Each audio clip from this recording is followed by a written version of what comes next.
Assalamualaikum warahmatullahi wabarakatuh. Bercerita TV, seperti biasa saya Fatia kembali menyapa Anda dalam Lensa Banua. Di mana episode kali kita akan membahas tema yang luar biasa yang juga berkaitan dengan masyarakat Kalimantan Selatan mengenai kenaikan harga beberapa kebutuhan dasar begitu. Untuk itu Lensa Banua kali ini kita akan sama-sama mendengarkan dari sudut pandang Dewan Redaksi TV kepada Dr. Saifudin SHMH yang terhubung secara virtual. Terlebih dahulu pemirsa kita sapa. Assalamualaikum Pak, apa kabar di hari Senin yang diwarnai dengan hujan di mana-mana begitu? Seperti apa Pak? Waalaikumsalam warahmatullahi wabarakatuh. Ya, Mbak Tia dan pemirsa Data TV, memang kondisi kita di Banjarmasin dan sekitarnya lagi diguyur hujan ya. Suasana memang menjadi dingin, tapi isu-isu nasional di kita menjadi hangat ya, karena kemarin terakhir diumumkan oleh pemerintah adanya kenaikan harga bahan bakar minyak. Dan Baik. itu ya, Pak Tia juga membawa reaksi, dan sebelumnya mungkin catatan kita di redaksi juga ada beberapa kenaikan ya di barang, harga-harga kebutuhan pokok kita juga merangkak naik, sehingga kondisi ini memang sekali lagi harus disikapi secara bijak, dan bagaimana sesungguhnya nanti kebijakan-kebijakan yang mesti diambil dan sikap kita sebagai anggota masyarakat untuk menyikapi semua persoalan-persoalan itu, Pak Tia. Baik, karena juga tema kita pada hari ini belum pulih dari pandemi, tarif berbagai kebutuhan dasar merangkak naik seperti yang disebutkan per 3 September 2022 tepatnya pukul 14.30 waktu Indonesia Barat begitu Pak Jokowi mengumumkan setelah beredar gosip-gosip ada yang naik, ada yang tidak, akhirnya tok palu begitu pada tanggal 3 September kemarin. Sebelumnya juga harga minyak goreng, bahkan untuk perusahaan terbatas PTAM pun untuk beberapa wilayah juga mulai naik. Gas naik, kemudian juga minyak goreng, semua serba naik. Seperti apa sih Pak? Saat ini kan kita masih belum keluar dari pandemi, tapi semua serba naik yang juga bisa memusingkan masyarakat, khususnya di Kalimantan Selatan. Iya. Ya, memang kita tidak bisa memungkiri ya satu realitas sosial yang ada di dalam masyarakat kita tentang adanya kenaikan-kenaikan harga yang Fatia sebutkan tadi. Sehingga yang menjadi sebenarnya telahan kita di redaksi ya, yang pertama memang kita mencoba menggali kenapa sampai harga itu naik, lalu kemudian juga kenapa kebijakan-kebijakan terakhir yang masih bisa dikendalikan oleh pemerintah di sektor harga gas, juga harga BBM juga itu kemudian juga ikut dinaikkan. Sementara di sisi lain beban hidup kehidupan masyarakat kita kan sebenarnya belum begitu pulih ya terhadap kondisi pandemik. Dan itu dirasakan oleh semua sektor, apalagi termasuk kita di sektor-sektor media juga merasakan itu. Sehingga ada beban yang terasa berat memang kalau sudah mendengar kenaikan-kenaikan itu, dan ini di komentar-komentar dari netizen kita terhadap media sosial Duta TV juga mengatakan dari kenaikan gas, dari kenaikan BBM itu juga sekali lagi adalah komentar-komentar keprihatinan yang mendalam dari mereka, karena beban-beban kehidupan kita itu sudah sulit dan akan mulai bangkit juga, dan akan terseret lagi kepada persoalan-persoalan kenaikan harga. Bahkan juga di level-level pengamat-pengamat ekonomi itu juga mengatakan bahwa ini adalah pilihan-pilihan, sekali lagi adalah juga yang berat sebenarnya dari konteks kenaikan-kenaikan harga ini. Walaupun kalau kita lihat dari apa yang dinyatakan oleh Jokowi adalah ini sebenarnya adalah subsidi tetap diberikan, tetapi kemudian dikurangi subsidi itu sehingga harga BBM itu juga masih lebih murah dari pesaing-pesaing di harga-harga itu. Dan juga yang menjadi kritikan dari sebagian pakar ekonomi, juga ada statement dari Presiden Jokowi saat itu adalah bahwa subsidi BBM yang diberikan itu sekitar 70% sebenarnya dikatakanlah dimanfaatkan oleh orang-orang yang dalam tanda petik itu berpunya, ya, yang punya mobil, yang punya kendaraan, itu kan digolongkan orang-orang yang berpunya, sehingga tidak berlaku efektif untuk kemudian dialihkan ke program-program yang sifatnya bantuan-bantuan langsung kepada masyarakat yang berhak untuk mendapatkan subsidi itu. Nah, karena ini kritikan-kritikan itu tentu bersumber daripada satu telahan pada saat harga nanti itu naik ya, kebutuhan dasar yang kita rasakan sekarang semuanya sudah naik ya, itu kan juga nanti akan berdampak kepada masyarakat secara luas, karena ada domino dalam konteks ekonomi yang disampaikan oleh ahli ekonomi yang menyebabkan nanti sebenarnya yang menanggung istilah kita itu dalam tanda petik penderitaan itu juga adalah kebanyakan ekonomi yang kalangan masyarakat bawah di kita. Nah, melihat dari realitas-realitas yang seperti itulah sebenarnya ya kita mencoba melihat Pak Tia dalam berbagai kondisi-kondisi yang menyebabkan terjadinya kenaikan-kenaikan ini. Memang kalau orang udah bicara tentang harga ini kan orang bicara tentang persoalan-persoalan di ekonomi. Tapi persoalan-persoalan ekonomi ini sebenarnya tidak berdiri sendiri. Dia juga akan sangat dipengaruhi oleh berbagai macam sektor di dalam kehidupan masyarakat kita. Bahkan reaksi-reaksi juga nanti yang muncul itu juga akan terkait dengan sektor-sektor problem-problem sosial dan politik yang ada di dalam negara kita. Jadi ini yang sekali lagi Pak Tia ya kita redaksi juga menunjukkan satu keprihatinan yang mendalam terhadap kondisi-kondisi kebijakan yang seperti ini. Tapi nanti coba kita lihat dan kita gali ya sesungguhnya apa yang menyebabkan hal-hal ini bisa terjadi dan pilihan-pilihan itu yang diambil oleh pemerintah kita. Dan sekali lagi masyarakat diminta oleh pemerintah untuk kemudian bisa menerima, tetapi menerimanya sebenarnya tidak mudah ya kalau sudah bicara kenaikan, sementara kita Baik, pendapatan yang ada di dalam masyarakat kita juga masih belum begitu baik, Fatia. baik, karena BBM naik juga akan berimbas terhadap kebutuhan pokok lainnya, itu yang mungkin ditakuti oleh masyarakat, karena memang ketika semua subsidi dicabut, gitu, atau masyarakat yang berpenghasilan rendah jika yang memiliki penghasilan tidak masalah begitu ya Pak ya. Kita akan kembali membahasnya di segmen kedua karena kabarnya setelah kenaikan BBM ini akan diberikan bantuan sosial kepada masyarakat berpenghasilan rendah. Usai jeda pemirsa tetaplah bersama kami dalam program Desa Banoa.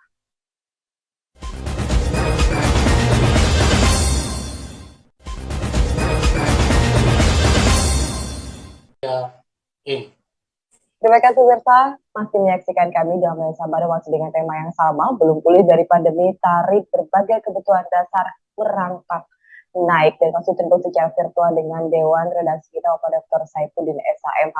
Kalau kita soroti ke belakang begitu Pak, kenaikan BBM ini kan bukan hanya di tahun 2022, mungkin dari 2014 sempat naik, kemudian juga di 2015 turun, bahkan naik lagi, sampai di endingnya pun saat ini angkanya juga cukup fantastis.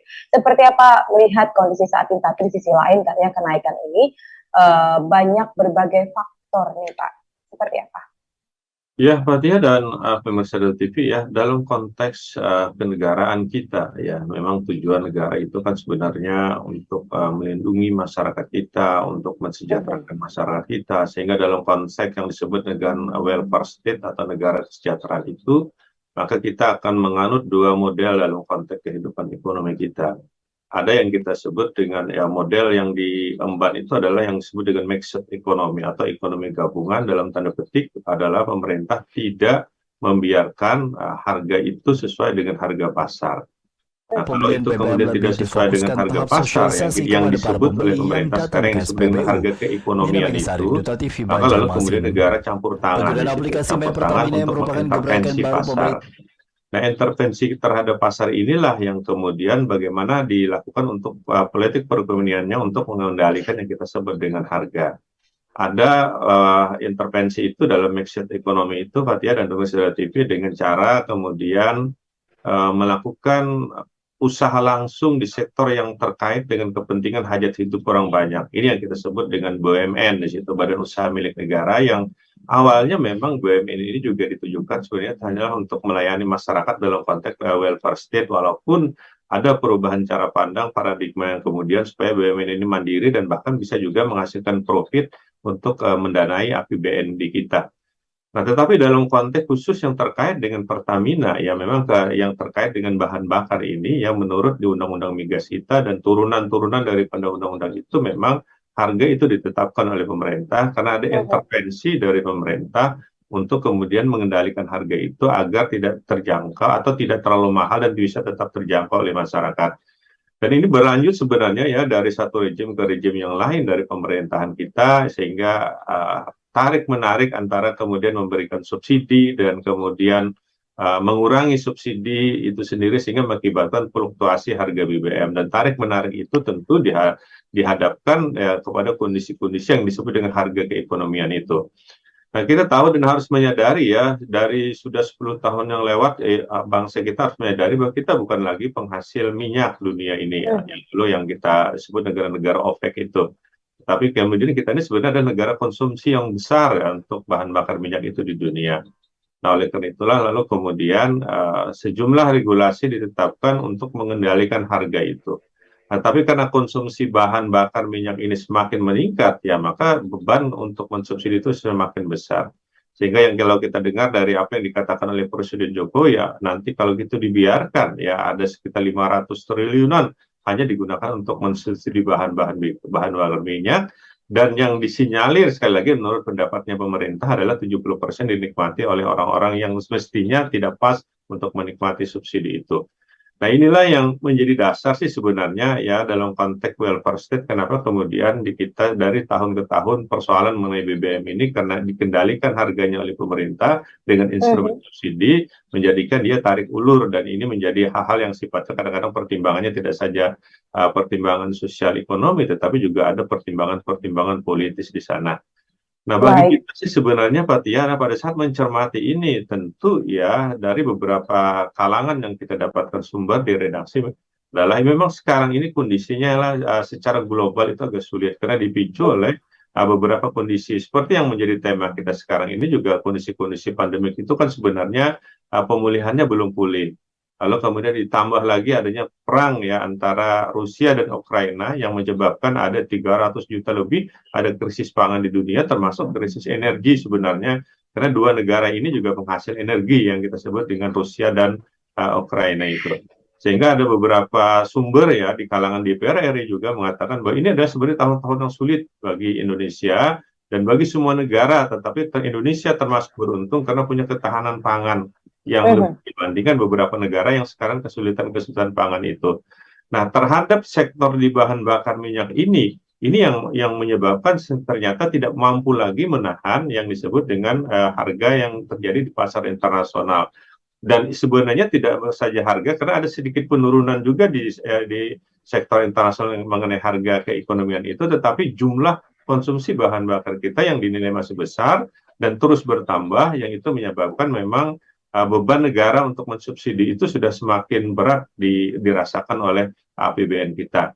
Nah, kebijakan yang diambil sekali lagi adalah pada saat mengurangi subsidi itu, maka harga secara otomatis itu naik. Dan kali ini memang yang mengagetkan kita itu ya kenaikannya itu kan lumayan besar ya. Kalau kita Mhm. sebut sangat besar ya karena Baik. terjadi lonjakan yang prosentasenya itu besar yang di luar dugaan-dugaan kita. Ya istilah di masyarakat kita, di netizen kita juga yang masuk, kalau naiknya itu hanya 500 ribu rupiah mungkin masih Tidak menjadi masalah ya. dipahami ya, tapi sampai Mhm. beberapa ribu rupiah naiknya seperti perbandingan yang banyak dipaparkan di media itu, ini yang akan menjadi Baik. beban. Kenapa? Ini ada multiplier efeknya Pak Tia dan pemirsa Dora TV. Mhm. Harga angkutan itu pasti naik ya. Kalau sudah harga angkutan naik, sekali lagi barang-barang kebutuhan pokok yang lain yang sudah bergerak naik akan ikut naik juga. Nah, sehingga akan ada satu konteks yang istilah kita nanti masyarakat menjadi menahan diri ya untuk melakukan konsumsi atau penghematan-penghematan, dan ini juga dampaknya secara ekonomi nanti akan memperlambat juga dalam tanda petik ya kelajuan recovery ekonomi yang selama ini juga sudah terjadi di negara kita. Jadi efeknya ini sebenarnya domino ya Pak Tia dan pemirsa Mhm. Dora TV. Jadi tidak sesederhana sebenarnya yang kita pikirkan. Nah, oleh karena itulah memang mesti harus ada langkah-langkah strategis dari pemerintah pada saat memutuskan ini. Nanti kita lihat, karena yang paling kita khawatirkan itu sebenarnya kalau kita redaksi adalah reaksi sosial masyarakat kita. Ya, karena dari kelompok-kelompok buruh sudah menyatakan akan demo, kelompok mahasiswa juga Mhm. akan menyatakan demo. Nanti ribut-ribut secara politis sosial inilah yang nanti juga akan banyak mengakibatkan menyita perhatian kita, dan mudah-mudahan tidak berujung kepada kondisi-kondisi yang sifatnya kerusuhan. Nah, oleh karena itulah Baik. ini memang Fatia ya kita juga bisa memahami, dan kita sendiri juga sangat memahami kondisi-kondisi sulit ini. Tapi bagaimana sesungguhnya nanti kita diharapkan kepada pemerintah untuk merevisi berbagai macam kebijakan nanti agar ya, sekali lagi adalah yang disebut dengan subsidi yang dialihkan kepada sektor-sektor masyarakat yang berat itu, nah ini memang harus transparan dan itu harus kena tepat kepada sasaran-sasaran yang diinginkan, agar memang beban yang disebabkan oleh kenaikan harga berbagai macam kebutuhan pokok terakhir BBM ini itu memang bisa berkurang dengan adanya program-program secara direct bantuan-bantuan sosial kepada masyarakat kita, Pak ya. Meskipun bantuan sosialnya kalau dalam persentase juga tidak bisa mencakup semuanya, begitu masih ada mereka yang bisa menanggung hidupnya sendiri. Baik, kita akan kembali mengulasnya di segmen ketiga, Pak. Oke, jika hanya BBM yang naik, tapi kan di dalam waktu yang sama kebutuhan pokok juga naik, Pak. Meskipun yang per 3 September ini cuma BBM, begitu. Seperti apa reaksi masyarakat harusnya saat kenaikan berbagai bahan kebutuhan pokok? Usai jeda pemirsa, tetap bersama kami dalam Lensa Banua.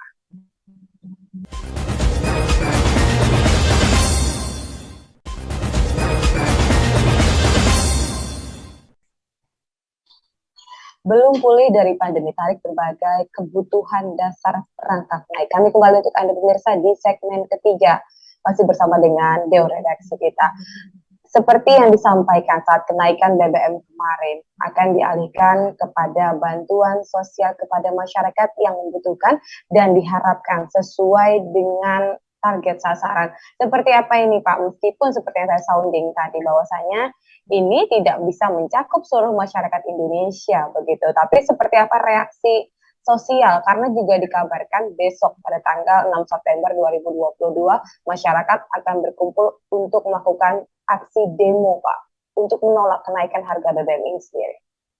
Ya, Fathia dan Bang TV memang dalam kajian-kajian sosial ya, setiap kebijakan itu memang mempunyai potensi untuk mendapat resiko yang disebut dengan reaksi sosial. Jadi reaksi sosial itu sebenarnya satu bagian daripada usaha untuk menyuarakan kepentingan-kepentingan masyarakat kita yang lebih luas lagi agar kebijakan-kebijakan yang diambil itu sebenarnya berpotensi merugikan masyarakat yang kecil atau masyarakat pada umumnya.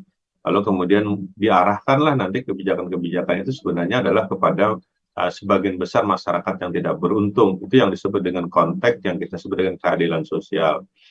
Nah, oleh itu pada saat muncul reaksi sosial ya terhadap persoalan-persoalan ini sebenarnya mesti harus disikapi oleh pemerintah secara bijak, tidak disikapi secara represif. Tentu kita berharap juga mereka-mereka yang melakukan unjuk rasa ini, Fathia, ya, secara sosial bisa juga melakukan satu usaha-usaha yang sifatnya konstruktif, artinya tidaklah bersifat destruktif nanti kemudian menimbulkan yang kita sebut dengan pengerusakan, kerusuhan sosial dan segala macam. Jadi usaha untuk menunjukkan show force bahwa kita adalah satu kondisi yang tidak nyaman, bahwa kita adalah satu kondisi yang belum pulih, kita adalah kondisi yang terkena beban yang berat terhadap persoalan-persoalan akibat kenaikan harga ini, itu memang harus ditunjukkan dalam konteks-konteks sosial. Nah, yang kita khawatirkan itu sebenarnya adalah pada saat masyarakat itu kumpul ya di beberapa kelompok masyarakat yang sudah menyatakan akan melakukan demonstrasi. Nah, tentu kita berharap jangan sampai terjadi nanti sifat yang sifatnya emosional, tindakan-tindakan represif dari aparat, sehingga menyebabkan yang kita sebut dengan kerusuhan-kerusuhan sosial itu. Ini tentu tidak kita harapkan, oleh karena itu maka memang untuk menunjukkan ketidaknyamanan kita adanya kenaikan harga dari satu kebijakan yang diambil pemerintah itu wajar dan sah kita lakukan, tetapi kita juga harus melakukannya dengan cara-cara yang baik, dengan cara-cara yang beradab, sehingga hasil proses pembangunan dan kegiatan masyarakat secara keseluruhan tidak terhambat dari demonstrasi-demonstrasi ini. Khusus bagi kita sebenarnya di provinsi di Kalimantan Selatan ya, bagi kita karena ini kebijakan diambil dari pemerintah pusat ya, dan kita berharap di tingkat daerah ya juga bisa mempertimbangkan lagi berbagai macam kenaikan yang terjadi, khususnya di sektor PDAM umpamanya Fathia ya. Dan ini juga menjadi kebijakan-kebijakan daerah yang mohon dipertimbangkan lagi kenaikan-kenaikan itu, karena di tingkat nasional itu sudah kenaikan-kenaikan yang menjadi beban masyarakat kita sudah semakin berat untuk itu.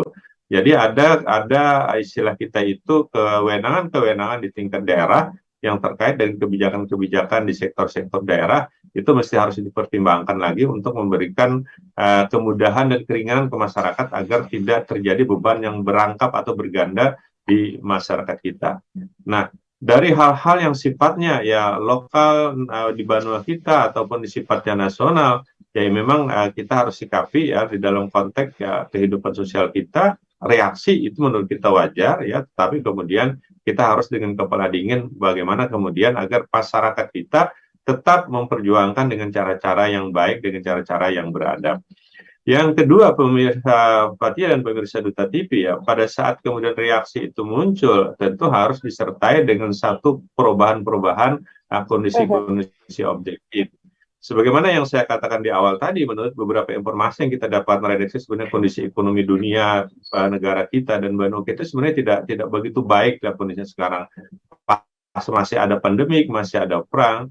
Nah, sehingga usaha-usaha yang sifatnya penghematan, ya, kalau masih bisa dihemat, kadang-kadang susah juga kita bicara penghematan ini ya. Redaksi bicara penghematan itu mudah Pak, tapi kami nggak bisa berhemat lagi karena ini sudah kebutuhan dasar. Itu juga menjadi titik perhatian kita. Artinya gini, harus dikalkulasi betul mana kebutuhan-kebutuhan yang penting, mana kebutuhan-kebutuhan yang tidak penting, mana hal yang bisa kita siasati, umpamanya itu kita siasati. Seperti contoh, umpamanya saja sekarang kalau memang kondisi angkutan umum sudah mulai baik, maka lalu kemudian kita beralihlah dari angkutan pribadi kepada angkutan umum untuk itu. Ini juga satu usaha untuk kita kemudian mengurangi kenyamanan, tetapi inilah bagian daripada usaha kita mengatasi kesulitan-kesulitan ekonomi masyarakat kita. Tentu juga konsumsi-konsumsi yang lain juga harus kita pertimbangkan lagi ya untuk itu. Kalau sekali lagi mohon maaf Pak Tia dan pemirsa lebih, kalau memang masih kita bisa hemat. Tapi kalau kebutuhan-kebutuhan mendasar tidak bisa lagi, nah ini memang menjadi persoalan tersendiri di kita nanti dan mudah-mudahan semua akan ada secara alamiah, akan ada jalan-jalan keluar. Oleh karena itulah maka strategi yang ketiga yang harus kita katakan Pak Tia di kesempatan ini adalah bagaimana pemerintah memang ya kebijakannya itu yang kita sebut dengan bantuan secara langsung untuk kemudian mengatasi problem kenaikan ini bisa terdata dengan baik.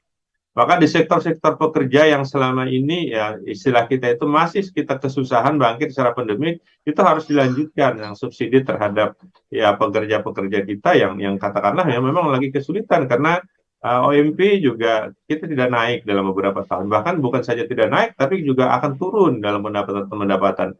Sehingga subsidi dari pemerintah di sektor ketenagakerjaan ini ya itu juga harus bukan dikurangi, malah mesti harus diperbesar baik jumlahnya maupun cakupan orang-orangnya untuk itu. Yang kedua, sektor masyarakat di samping pekerja itu adalah sektor masyarakat yang kita sebut dengan masyarakat miskin ya. Masyarakat miskin itu kan sangat rentan mereka dari konteks-konteks yang lepas dari konteks pekerjaan-pekerjaan yang mereka lakukan yang tidak punya kepastian mendapatkan penghasilan. Apakah itu yang sifatnya UMKM ya, yang sangat kecil, bukan menengah lagi, yang sangat kecil, yang terkadang di sektor-sektor ini untuk memenuhi kebutuhan pokok mereka itu juga menjadi berkurang, dan bahkan dengan ada kenaikan harga ini juga mereka susah untuk mengaturnya. Mau menaikkan harga jualannya juga nanti berimbas juga kepada daya beli masyarakat sendiri. Kalau tidak ada yang beli juga nanti juga tidak bisa untuk meraih keuntungan untuk itu. Jadi sektor atau orang-orang yang seperti inilah ya yang juga harus mendapatkan perhatian dari pemerintah kita secara tegas lagi, secara ketat lagi dan tidak berbelit-belit kalau sudah mempunyai kualifikasi itu. Dan yang terakhir yang Fatia bahwa memang bantuan apapun ya yang sifatnya juga tetap rentan untuk disalahgunakan. Ya kita berharap nanti dari Kementerian Sosial ya kalau di provinsi dinas sosial, di kabupaten juga ada dinas sosial. Jangan sampai ya istilah saluran-saluran untuk kemudian meringankan beban masyarakat ini dijadikan objek lagi untuk melakukan penyelewengan-penyelewengan. Ini adalah istilah kita di redaksi dosa sosial dan dosa pribadi yang semakin besar di mereka kalau kemudian mereka melakukan penyimpangan-penyimpangan untuk itu. Jadi inilah yang diharapkan nanti reaksi sosial ini ya Fatia diharapkan kepada pemerintah untuk segera nanti ya istilah kita yang melakukan kebijakan-kebijakan yang kita sebutkan tadi sehingga beban masyarakat kita di sektor pekerja, di sektor masyarakat bawah kita itu bisa tertolong ya pada saat kita katakanlah mencoba meringankan beban masyarakat kita yang terkena ini, atau nanti kita lihat apakah kebijakan-kebijakan ini nanti bisa cepat dirubah karena kenaikan yang begitu besar yang terjadi itu kalau bisa memang direvisi untuk dikurangi jumlah kenaikannya itu, Fatia. Jangan dalam satu waktu kenaikannya banyak begitu, apalagi beberapa bidang begitu. Pak, ini kan memang kebijakan yang dibuat oleh pemerintah pusat ataupun pemangku jabatan atau pemangku kepentingan begitu. Apakah juga akan berpengaruh Pak terhadap trust ataupun kepercayaan masyarakat di pemilu 2024 mendatang? Karena kan biasanya satu kebijakan diambil oleh satu kepemimpinan. Usai jeda pemirsa, tetaplah bersama kami dalam program Lensa Pagi.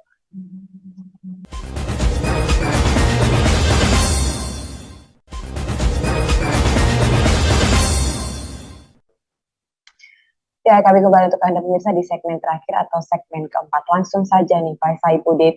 Otomatis selain berdampak pada daya beli masyarakat, juga mungkin akan ada ketidakpercayaan masyarakat di era saat ini ataupun di masa kemungkinan yang akan datang. Karena saat lagi kan juga akan pemilu, Pak.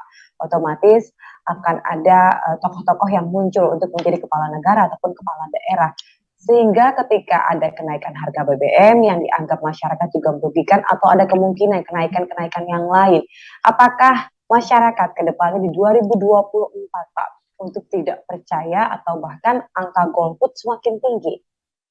Ya, Pak Tia dan pemirsa Duta TV memang satu kebijakan yang dikeluarkan ya, satu kebijakan publik atau kebijakan di bidang ekonomi, di bidang sosial itu tidak terlepas nanti dari persoalan-persoalan politik di kita. Nah, oleh karena itulah memang imbas politik itu pasti bisa kita rasakan nanti saat kemudian ada kebijakan-kebijakan yang tidak populer itu dilakukan oleh pemerintah. Karena kita ingat betul bahwa partai yang berkuasa sekarang ini kan sebenarnya terkenal partai yang memperjuangkan rakyat kecil untuk itu.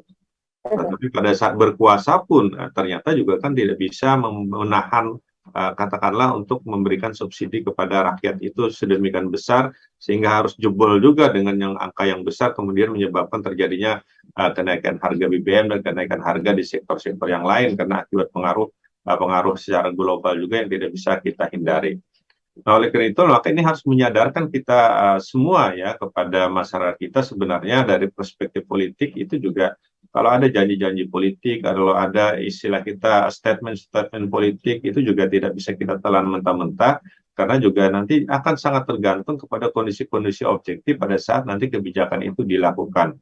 Nah, oleh karena itulah kita berharap sebenarnya satu kebijakan itu diambil ya memang kalau kita bicara tentang negara kesejahteraan, bicara tentang welfare state, bicara tentang keadilan sosial, maka yang menjadi prioritas utama adalah orang yang tidak beruntung dalam kehidupan di masyarakat kita. Artinya masyarakat kecil dan masyarakat banyak yang harus menjadi prioritas utama untuk satu program pembangunan.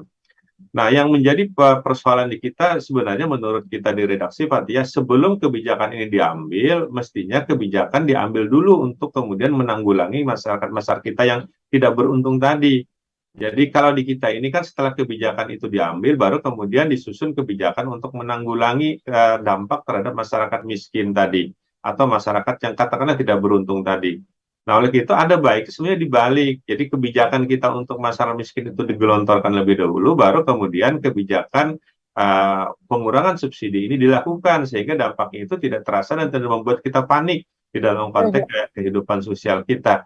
Nah, jadi ini ada imbas yang kalau ini kan psikologisnya kita belum tahu ini nanti kebijakan yang diambil, sementara beban hidup kita ya semakin berat di dalam sebagian besar masyarakat kita. Nah, logikanya menurut kita di redaksi di kita ya, mestinya kebijakan untuk kayak katakanlah menggelontorkan bantuan itu dilakukan dulu, baru kemudian diadakan pengumuman kepada masyarakat agar pengurangan subsidi itu dilakukan. Sehingga secara psikologis pun kita tidak merasa terkena beban yang berat seperti yang kita rasakan yang sekarang ini. Yang kedua, Pak Tia, dari konteks-konteks imbas politik, ya ini juga akan menyadarkan kepada kita nanti bagaimana satu partai, bagaimana satu kepemimpinan nasional yang melakukan komitmen benar-benar untuk satu kesejahteraan masyarakat kita. Mengelola negara kita akui memang tidak mudah ya di dalam konteks itu, tetapi ada pilihan-pilihan kebijakan-kebijakan ekonomi yang dilakukan oleh negara terhadap rakyatnya. Dan sejauh mana itu berpihak kepada masyarakat yang banyak, ini yang menjadi persoalan-persoalan di kita. Kita tahu bahwa memang sebagian masyarakat kita juga masih dalam hidup berkelebihan atau berkelimpahan. Nah, bagaimana kemudian di sektor-sektor yang berkelimpahan ini, yang dirasakan oleh mereka ini, kemudian didesain juga untuk satu proses pemerataan pembangunan. Akses kita ke lembaga pembiayaan juga bagi masyarakat kecil sangat susah sekarang. Mungkin masyarakat juga bisa merasakannya bagaimana kalau kita akses ke lembaga pembiayaan dalam posisi masyarakat kecil. Ya itu agak susah untuk itu. Padahal kalau akses lembaga pembiayaan untuk ya orang-orang yang ekonominya kuat itu lebih mudah di situ. Ini kadang-kadang juga keadilan sosial dari akses lembaga pembiayaan juga patut menjadi kebijakan-kebijakan yang dipertanyakan nanti juga ke depannya untuk itu. Dan yang terakhir Pak Tia dan pemirsa TV, yang kita bisa lakukan sebenarnya di samping memberikan reaksi sosial yang terjadi dalam posisi kita sebagai anggota masyarakat, sekali lagi mencoba melihat bertahan dalam kondisi yang seperti ini untuk memilah dan memilih lagi mana yang bisa kita hemat. Sekali lagi, mana yang bisa kita hemat. Dalam bahasa populisnya, mengencangkan ikat pinggang yang mana yang masih kita bisa lakukan. Karena kalau pinggangnya mau putus, kadang-kadang susah juga ya. Gimana lagi yang dikencangkan untuk itu. Tapi inilah merupakan satu kesadaran di kita, dan kita yakin sebenarnya dalam posisi anggota masyarakat, apalagi kalau di Banua kita di Kalimantan Selatan ini, tidak ada satu cobaan yang dibebankan kepada kita yang kita tidak mampu untuk mengatasinya. Tapi kita berharap sebenarnya kan di masyarakat kita tetap ada paling tidak 3 kelompok lah. Kelompok yang orang berpunya, kelompok menengah, dan kelompok masyarakat kecil. Ada kepedulian ya, simpati dan empati dari kelompok-kelompok menengah atas dan menengah ini kepada ya katakanlah masyarakat kita yang kecil yang paling terkena dampaknya.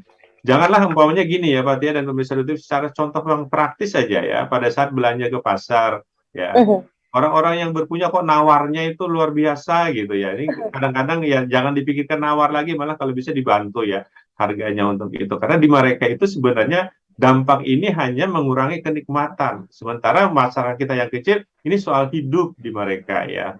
Oleh itu, nah kesadaran itu yang harus tetap dibangun. Sehingga ada bantuan dalam tanda petik, baik langsung atau tidak langsung, juga dari kelompok-kelompok masyarakat kita yang berpunya kepada masyarakat kita yang di bawah. Itu Pak Tia yang harus menyadarkan kepada kita juga bagaimana kemudian kita terjadi masih solidaritas sosial di masyarakat kita, kohesi sosial tetap terjaga, reaksi tetap kita lakukan untuk kemudian menunjukkan kepada kita beban hidup yang berat di masa-masa yang sekarang ini, Pak Tia. Baik, solidaritas dan juga kepedulian itu poin dari diskusi kita pada hari ini. Terima kasih Bapak Dr. Saifuddin SHMH telah berbagi dalam program Lensa Banua kali ini. Seharusnya bantuan langsung dulu begitu Pak ya. Baru ketika masyarakat sudah senang mendapatkan bantuan, baru nanti ada kenaikan harga BBM. Dan kita berharap besok ketika aksi demo yang dilakukan oleh beberapa kalangan masyarakat ini bisa mengubah ataupun mengurangi Pak angka kenaikan dari BBM atau mungkin ada subsidi dan lain sebagainya, atau mungkin tadi seperti yang Bapak sampaikan, saya sangat setuju, perusahaan daerah, PTAM dan lain sebagainya juga bisa menurunkan angka. Jangan sampai di bulan September ini semua serba naik. Sekali lagi terima kasih Bapak Dr. Saifuddin SHMH dengan tema belum pulih dari pandemi, tarif berbagai kebutuhan dasar merangkak naik. Semoga dialog kita di Lensa Banua kali bermanfaat bagi pemirsa di rumah. Dari kata saya Fatia, mewakili kebertugas mengucapkan terima kasih atas kebersamaan Anda dan sampai jumpa. Wassalamualaikum warahmatullahi wabarakatuh.